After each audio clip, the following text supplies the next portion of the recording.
नाना वाली, सच बोलूं, मेरा दिमाग खर्च हो गया। कुछ समझ नहीं आ रहा।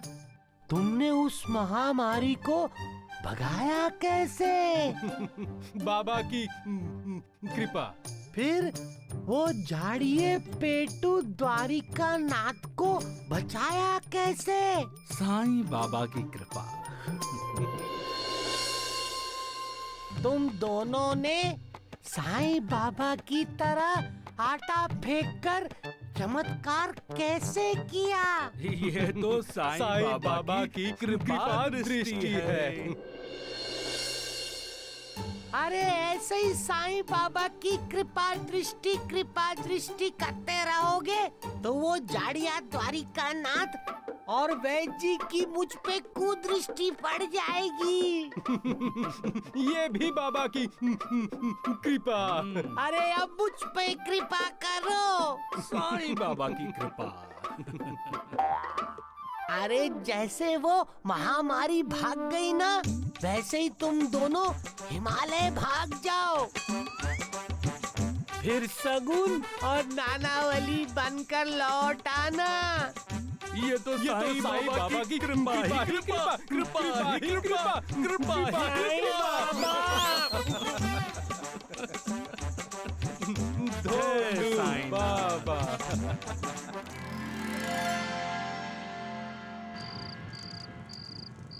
माँ, पिताजी, कहाँ चले गए आप लोग? माँ, पिताजी। माँ जी, आपने मेरे माँ और पिताजी को देखा? वो दोनों अंधे हैं। नहीं बेटा, हमने ऐसे किसी को नहीं देखा। तुम्हारा नाम क्या है? श्रवण। चिंता न कर बेटे, भगवान दयालु हैं। जल्दी ही तुम्हें तुम्हारे माता पिता से जल्दी ही मिला देगा। तो फिर अब तक क्यों नहीं मिलाया? क्या उसको मेरे माँ और पिताजी पर दया नहीं आती? हाँ? क्या बात है बेटा? आओ, हमारे पास बैठो।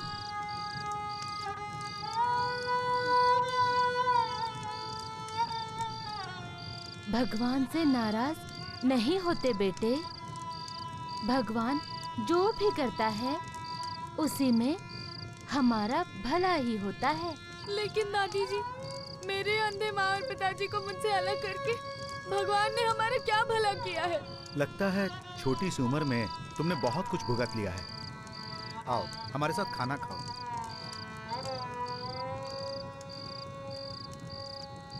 खाओ बेटे। लीजिए माँ। हाँ बेटा, लीजिए। अरे तुम भी खाओ। क्यों, आपको भूख नहीं लगी है क्या? पिताजी, माँ को कितनी भी भूख लगी हो, वो आपको खिलाए बगैर खाएगी ही नहीं। पहले आपको खिलाएगी, फिर मुझे खिलाएगी, फिर अंत में खुद खाएगी। माँ मालिक का सर्वश्रेष्ठ अवतार है, इसलिए माँ के सामने देवता भी विनम्र हो जाते हैं। श्रवण बेटा। हाँ माँ। तुम्हारे लिए रोटी है ना? हाँ माँ, है रोटी। अगर नहीं है तो बेटा इसमें से आधी रोटी ले लो। जब पूरी रोटी है तो मैं आधी क्यों खाऊं? खाओ खाओ। क्या मेरे माँ और पिताजी को खाना मिला होगा? पता नहीं कहाँ होंगे वो। मुझे माफ कर दीजिए दादी जी, मुझे ये खाना नहीं चाहिए। मुझे माफ कर दो।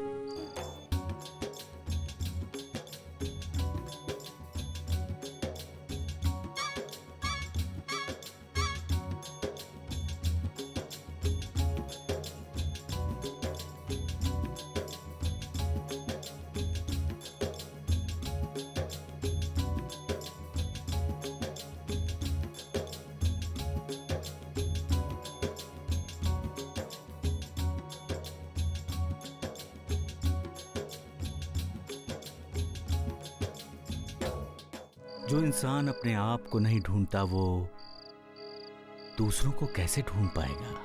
अपने आप को भी ढूंढना होता है साईं। गुरुदेव,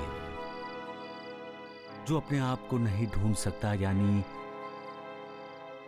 अपने आप को जानना, अपने अंदर की आत्मा का दर्शन करना,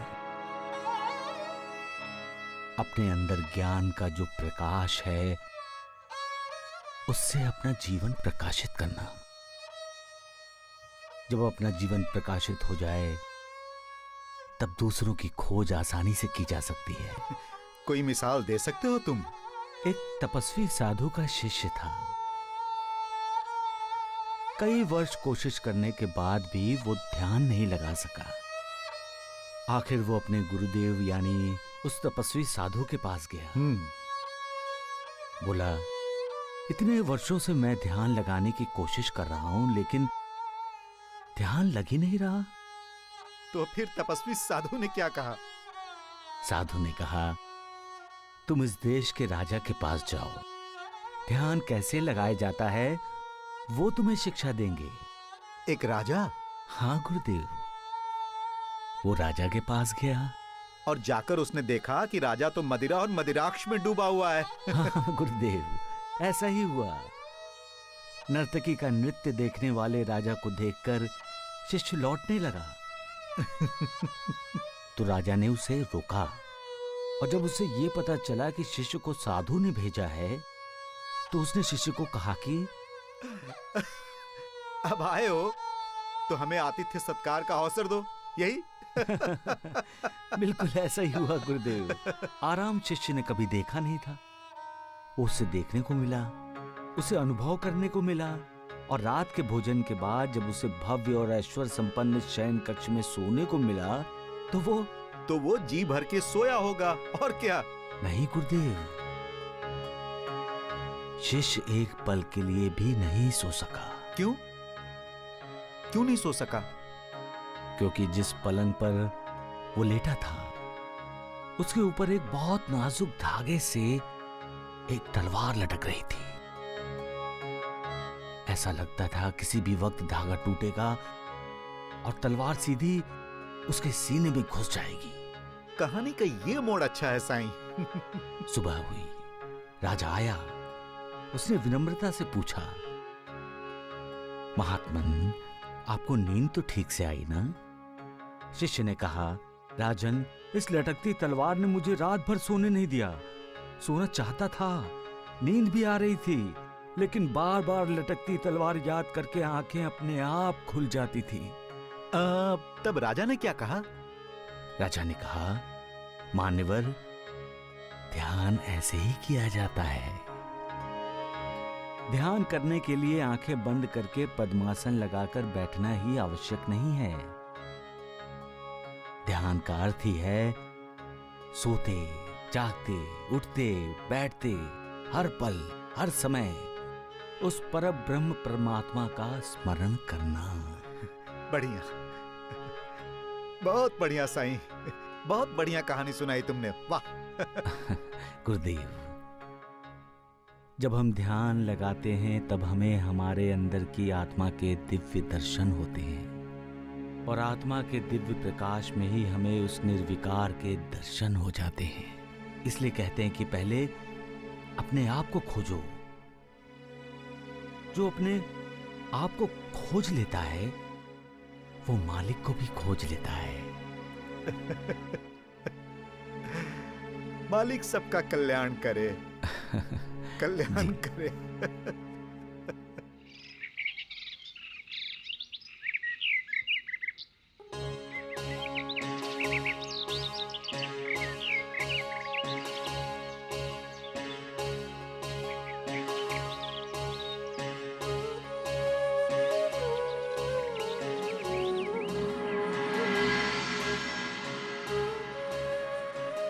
जानकी,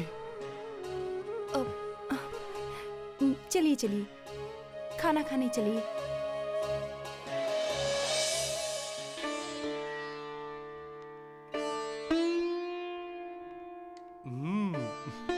तुम भी मेरे साथ खाना खाओ ना। पहले आप। हम दोनों साथ में खाना खाएंगे, खाओ। मैं सोच रही हूँ आप मेरे साथ मेरे मायके चलिए। हम दोनों वहीं रहेंगे। घर दामाद बनाना चाहती हो मुझे? मेरा अपना गांव मुझे छोड़ने के लिए कह रही हो? आपको कष्ट सहते हुए देखकर मुझे बहुत पीड़ा होती है। आपने जब से मुझसे शादी की है, मैंने दुख ही दुख दिए हैं आपको। जानकी, तुमसे शादी करके मुझे ना ही कोई दुख है और ना ही कोई पछतावा। मैं बहुत सुखी हूँ, खुश हूँ जानकी।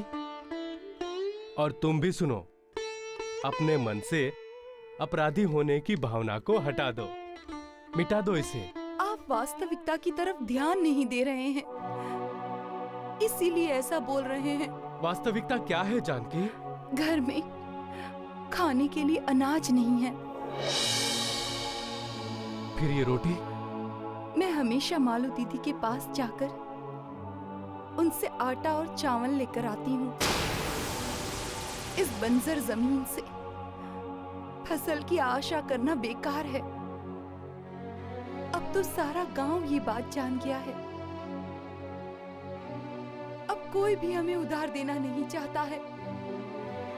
मैं यहाँ नौकरी तो कर सकता हूँ ना जानकी?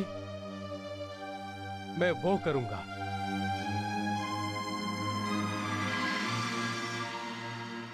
कोई भी इंसान बदलाव का स्वागत सत्कार करने से हिचकिचाता है। यह इंसान का चंचल मन है जो सबसे पहले बदलाव के बारे में सोचकर ही शंकित होता है, और फिर इंसान का अहंकार है जो बदलाव को स्वीकार ही नहीं करने देता। स्वागत करना तो दूर की बात है। जो इंसान हालात की नजाकत को समझ लेता है, जान लेता है, वो बिना झिझकते हुए बदलाव को स्वीकार करता है।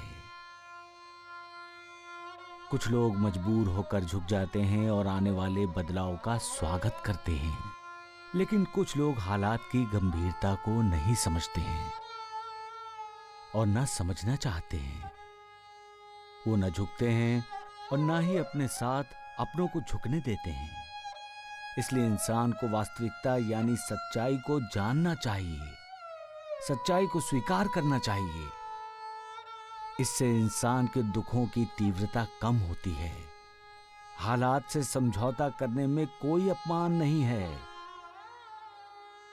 क्योंकि हालात से समझौता करके इंसान एक दिन हालात पर जीत हासिल कर सकता है। सबका मालिक एक।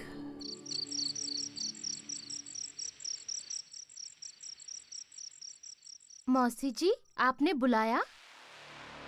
मेरे बुलाने पर तुम आई हो? मेरा अहोभाग्य है मालू। आप ऐसा क्यों कह रही हैं मौसी जी?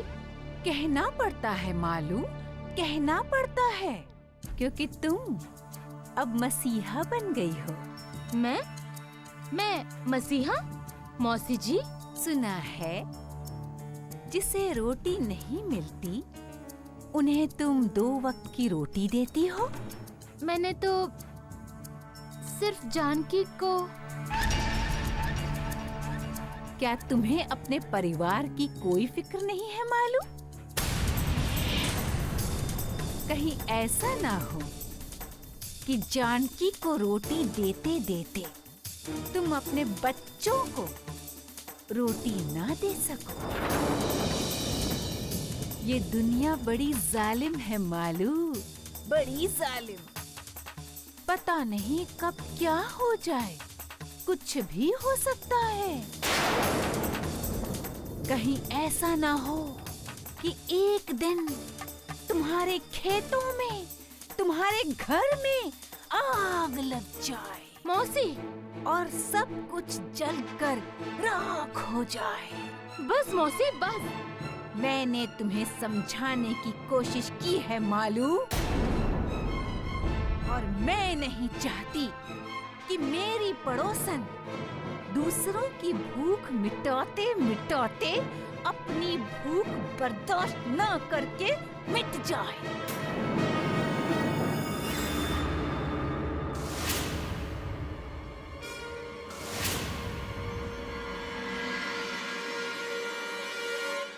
अपने आप को सर्वशक्तिमान मत समझ मूर्ख। तुम तो एक छोटे से गांव पर राज करती हो, लेकिन मालिक का राज तो सैकड़ों दुनियाओं पर है। दूसरों पर अन्याय करने से पहले मालिक के न्याय से डरो। मैं पूछती हूँ कि जब भी कोई मुझसे मिलने आता है आप बीच में टपक पड़ते हैं, क्यों?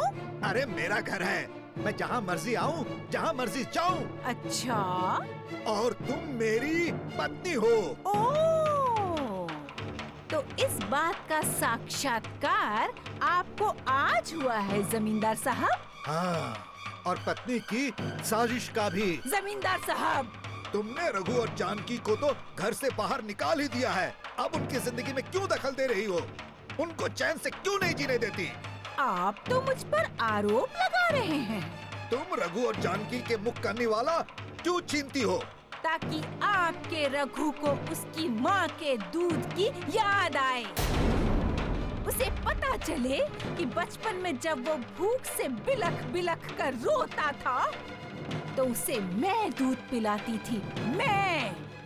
और आज जब वो भूख से रोता है तो उसके पास मैं नहीं होती हूँ। अभी अभी जो मालू दीदी यहाँ से गई है, तुमने उसे भी रघु की मदद करने से मना किया है। हाँ, ताकि रघु मदद के लिए लाचार होकर हमारे दरवाजे पर दस्तक दे। इतना भी नीचे मत गिरो अंबिका कि बिना सहारे तुम उठ भी ना सको। जमींदार साहब,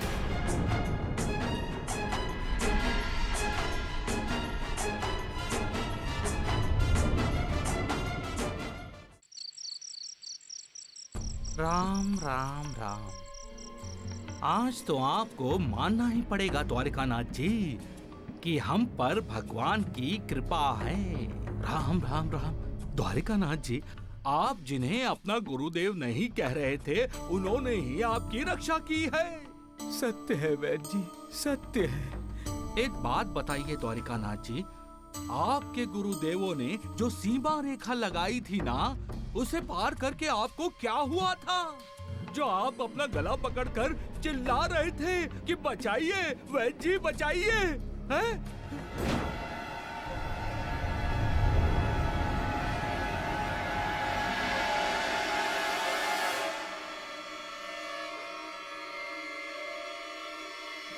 कहाँ है महामारी है?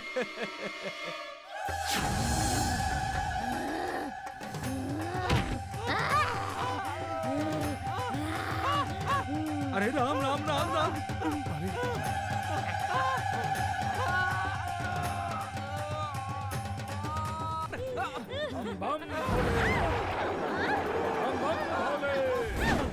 द्वारिकानाथ जी, द्वारिकानाथ जी, हाँ, हाँ, क्या हुआ? वैद्य जी, एक भयंकर औरत ने मेरा गला पकड़ लिया था और वो मुझे मारना चाहती थी। वो मुझे मारना चाहती थी वैद्य जी। हैं? तो फिर आपका राम नाम सत्य क्यों नहीं हुआ द्वारिकानाथ जी? मैं तुम्हें इतना मारूंगा कि तुम्हारा ही राम नाम सत्य हो जाएगा, समझे? लेकिन वैद्य जी, द्वारिकानाथ जी। अरे मुंह बंद कर नालायक कहीं के। जब देखो जुबान चलाता ही रहता है, हैं? सत्यानाश हो जाए। हाँ, आप क्या कह रहे थे द्वारिकानाथ जी? गुरुदेवों ने जब उस पे आटा फेंका तो वो डर कर भाग गई और मैं बच गया वैद्य जी, मैं बच गया। अरे राम राम राम। अच्छा हुआ द्वारिकानाथ जी कि आप बच गए। परंतु वो औरत कौन थी? मुझे क्या मालूम वैद्य जी, उसने द्वारिकानाथ जी का गला पकड़ा था, मेरा गला नहीं पकड़ा था। वैद्य जी, जरूर द्वारिकानाथ जी ने उस औरत के साथ कुछ दुर्व्यवहार किया होगा। जब दुर्व्यवहार किया होगा, मेरी जान जा रही थी। जान पर आफत आने के बाद भी जब सही सलामत बच जाता है, तब इंसान को इसे मालिक की कृपा समझकर मालिक के कृतज्ञ रहना चाहिए। इंसान को तब ये जान लेना चाहिए कि मालिक ने उसे अपने आप को बदलने का एक मौका दिया है और इंसान को उस मौके का फायदा उठाते हुए मालिक की भक्ति में अपना दिल लगा देना चाहिए। इंसान की जान बचाने का मतलब ही है इंसान को नई जिंदगी मिलना,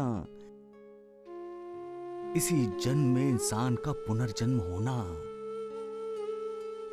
इंसान की इस नई जिंदगी का पुनर्जन्म का लाभ तभी होगा जब इंसान फिर से अधोपतन की सीढ़ियां न उतरे, बल्कि अपने उद्धार की सीढ़ियां चढ़े, बुरे काम बुरे ख्याल छोड़ दे, मालिक को याद करता रहे। यही तो मालिक के लिए उसकी कृतज्ञता होगी।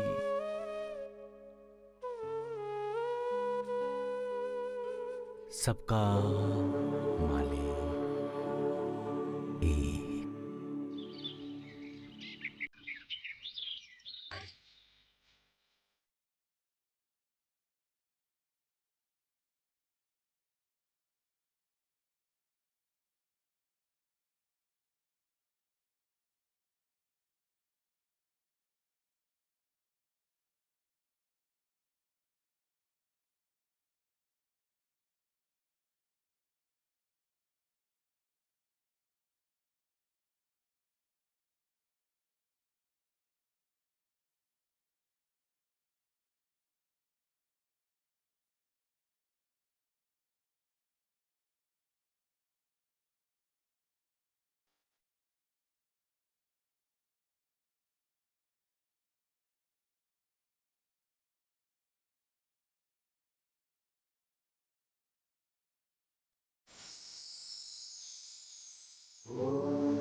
अनंत कोटि ब्रह्मांड नायक राजाधिराज योगीराज परब्रह्म श्री सच्चिदानंद सद्गुरु साईनाथ महाराज की जय। साईनाथ महाराज की जय। कुछ भी बोलिए महासपति जी, देवा के कारण ही शिरडी महामारी से बची है, वरना तो अभी तक हर घर से विलाप ही सुनाई देता। साक्षात ईश्वर जिसका रक्षक है, उसे मौत का कैसा भय गुरुजी? दरअसल हमें चिंता करने की आदत लगी हुई है, इसलिए जरा सा भी कुछ होता है तो हम चिंतित हो जाते हैं, और उस समय हम ये भूल जाते हैं कि हमारी चिंता उस सर्वशक्तिमान को है। साईनाथ ने हमारी रक्षा की, इसका साक्षात्कार जिस तरह से हमें हुआ, वैसा ही साक्षात्कार मड़ूर गांव के पाटिल को और श्री स्वामी समर्थ के भक्तों को हुआ था। श्री स्वामी समर्थ के भक्तों को? हाँ गुरुजी, चंद्रभागा नदी के किनारे मड़ूर गांव है। जब श्री स्वामी समर्थ चौलप्पा और अपने अन्य भक्तों के साथ मड़ूर के मंदिर में रुके थे,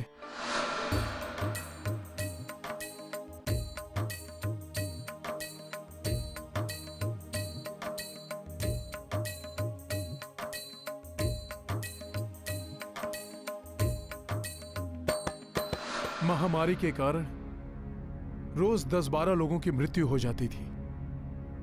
जहां आरती, मंगल स्तुति, भगवान की जय जयकार गूंजती थी, वहां अब लोगों का सिर्फ विलाप सुनाई देता था।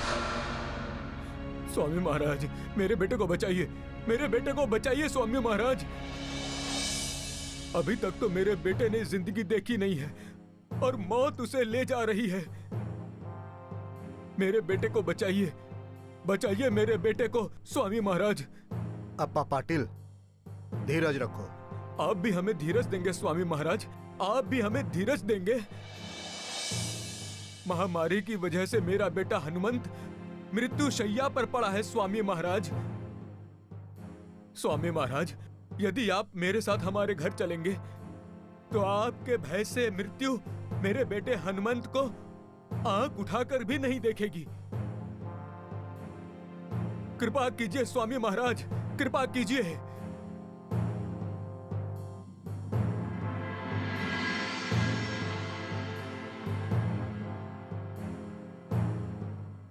चलो अप्पा पाटिल, तुम्हारे घर चलना है ना अप्पा पाटिल? चलो। आइए आइए आइए। हाँ। स्वामी महाराज आइए आइए, चलिए। स्वामी महाराज अंदर चलिए। मैं यहीं ठीक हूं अप्पा पाटिल।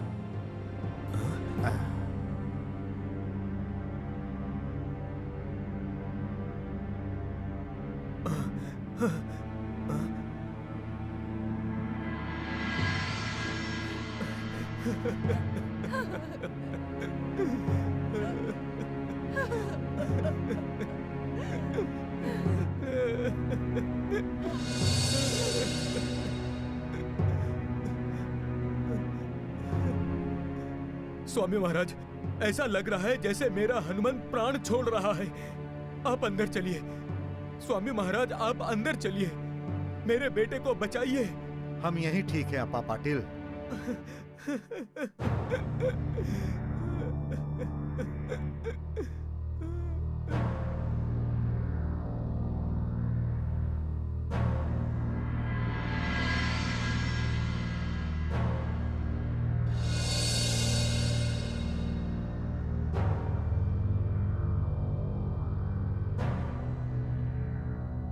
स्वामी महाराज, चलिए हम वापस चले जाते हैं।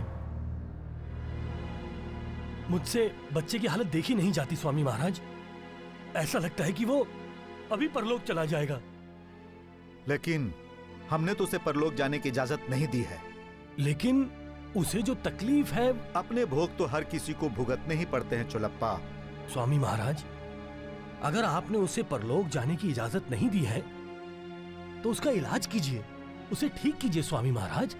चोलप्पा, नीम के पत्तों को घिसकर उस बच्चे के पूरे शरीर पर लेप लगाने के लिए कह दो, और साथ साथ नीम के पत्तों को पानी में उबालकर उस बच्चे को पिलाने के लिए कह दो।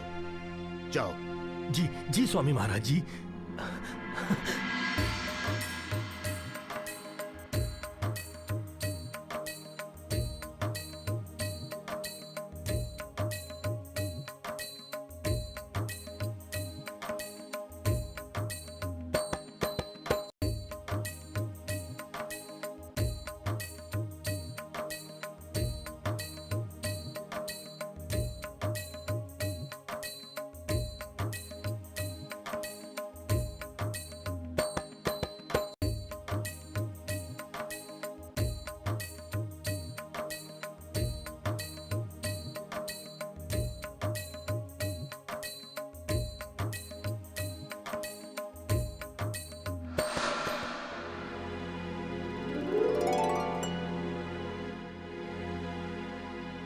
हनुमंत, तुम डरो नहीं बेटा, तुम्हें कुछ नहीं होगा।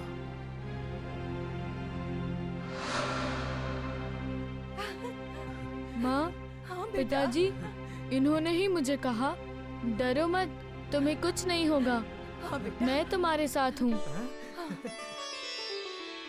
बोलो श्री सच्चिदानंद सद्गुरु स्वामी समर्थ महाराज की जय। श्री स्वामी समर्थ महाराज की जय। श्री स्वामी समर्थ महाराज की जय।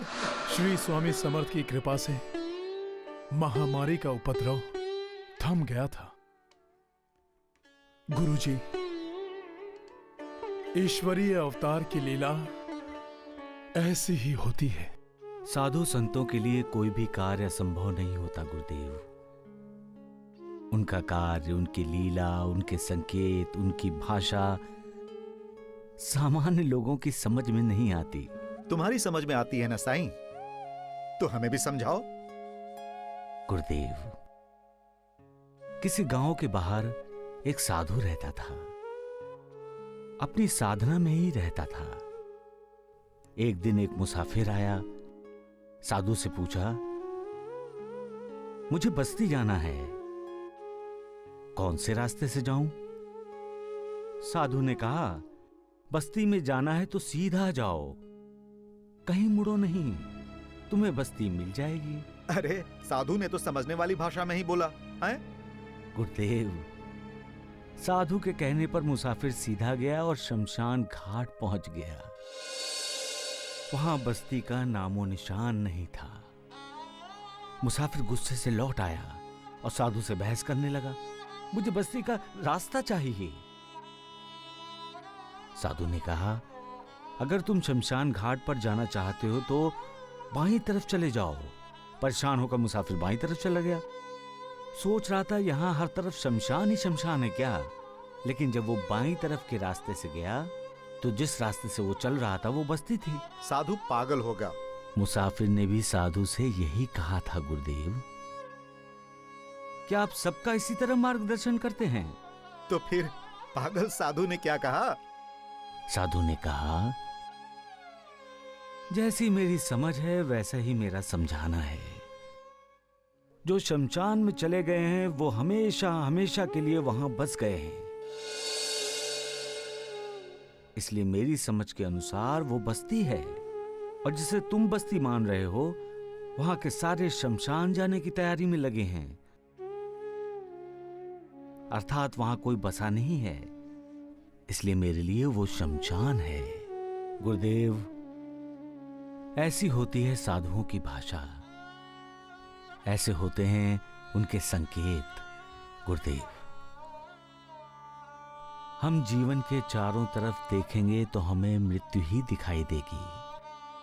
दुख, पीड़ा, चिंता ही दिखाई पड़ेगी, कुछ सार नहीं दिखाई देगा। दिखाई देगा तो सिर्फ आसार, सिर्फ अनर्थ दिखाई देगा, अर्थ नहीं।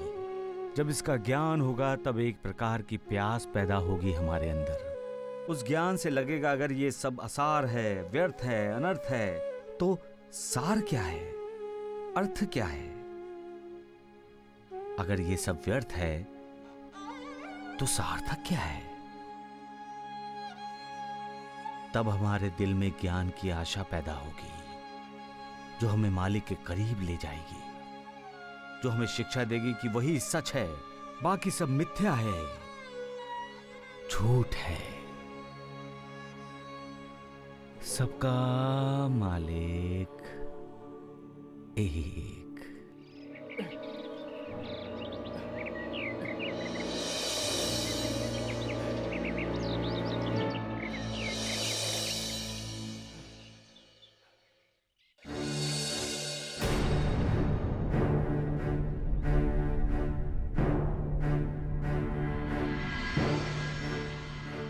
बंजर पड़ी जमीन को अपना खून भी पिला दो तो भी यहाँ कुछ उपजने वाला नहीं है रघु।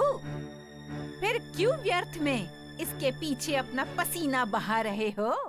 हमारे पास और कोई दूसरा उपाय भी तो नहीं है माँ। उपाय? तुम्हारे पास तो सब कुछ था रघु, सब कुछ। उपाय ढूंढने की कोई जरूरत ही नहीं थी।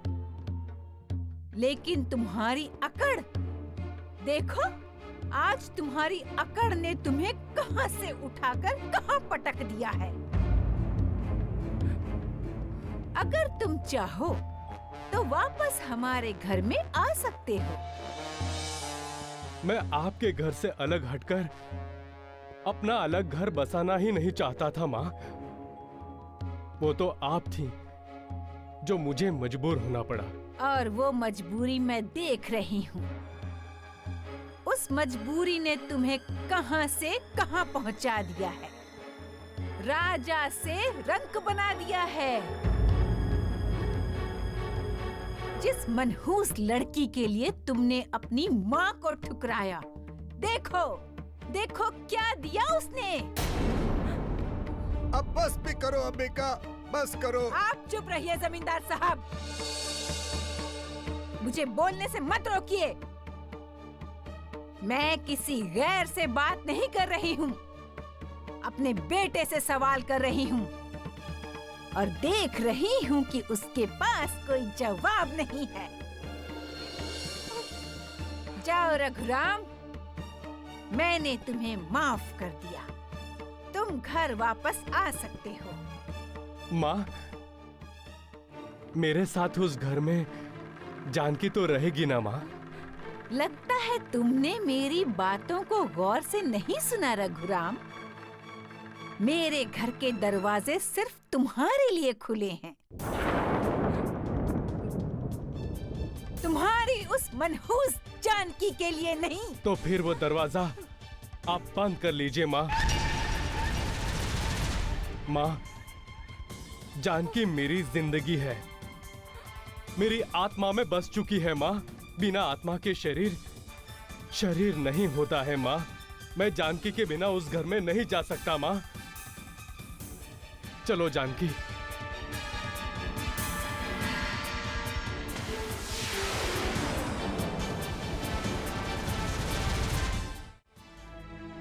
इतना घमंड, इतना अहंकार। क्या हुआ साईं? अरे किसे अहंकार हुआ? हर किसी को गुरुदेव। लेकिन साईं ये कैसे पहचाना जाए कि किसी को अहंकार हुआ? जिसकी बातों में मैं, मेरा, मेरी, मुझे ऐसे शब्द बार बार आते हैं, तब समझ लेना चाहिए कि उसे अहंकार हुआ है।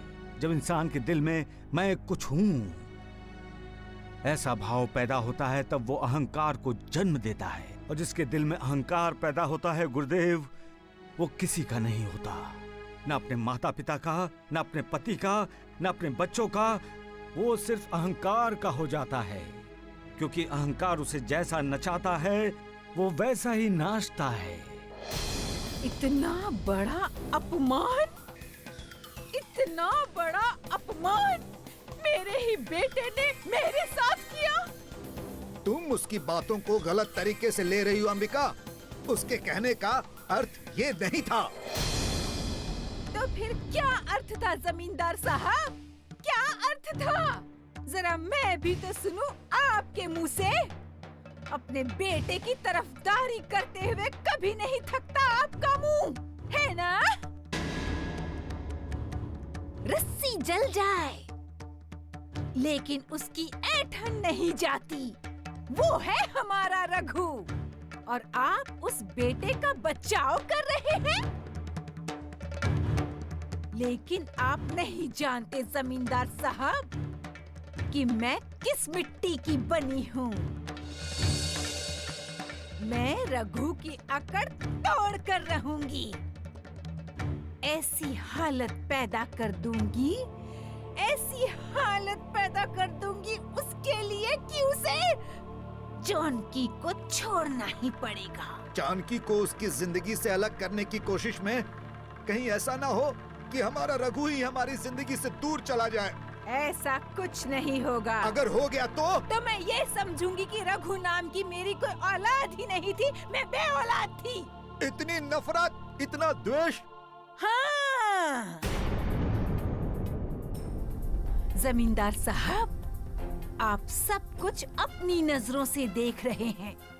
कभी मेरी नजरों से मेरी जगह आकर देखिए, फिर पता चलेगा कि क्यों है मुझ में इतनी नफरत, क्यों है मुझ में इतना द्वेष।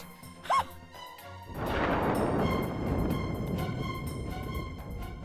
महर्षि लक्ष्मण प्रसाद जी, अब हमें शिरडी छोड़ देनी चाहिए। हाँ, आपने उचित कहा महर्षि राम प्रसाद जी। मुझे तो इस दाढ़ी मुझसे नफरत होने लगी है। मन करता है नोच के फेंक दूं। अरे मुझे भी अपनी चाय की दुकान की बार बार याद आ रही है। तो फिर हम आज रात को हिमालय की ओर प्रस्थान करेंगे। रात के वक्त शगुन और नानावली बनकर शिरडी में वापस आएंगे। सत्य वचन महर्षि, सत्य वचन। चलिए आज आप खुद चलिए। चिंताएं तो लगी रहेंगी, इसमें इतना घबराने की क्या बात है? अरे सगुन भैया, ये मालसापति जी, गुरुजी और शिरडी के सारे लोग हमारे घर की तरफ क्यों आ रहे हैं? कहीं मालसापति जी और गुरुजी को हमारी असलियत का तो पता नहीं चल गया कि मैं शगुन हूं और तुम नानावली हो? अरे बाप रे, तब तो धोती उठाकर भागना चाहिए। महर्षि लक्ष्मण प्रसाद जी बिल्कुल सही बोल रहे महर्षि राम प्रसाद जी। भागो! चलो चलो झोली उठाओ, चलो जल्दी करो।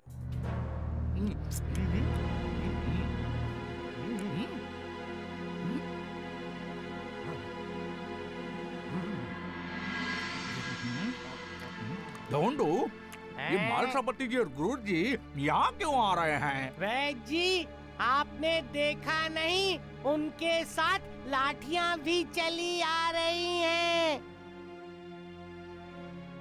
राम राम राम, लाठियाँ? हाँ। अरे लाठियां क्यों लेकर आ रहे हैं वो? शायद आपका सत्कार करने के लिए द्वारिका नाथ जी। मेरा सत्कार किस लिए धोंडिया? क्योंकि आपकी साजिश की वजह से साईं बाबा राहता चले गए। उनकी गैर हाजिरी में वो महामारी शिरडी में आ गई।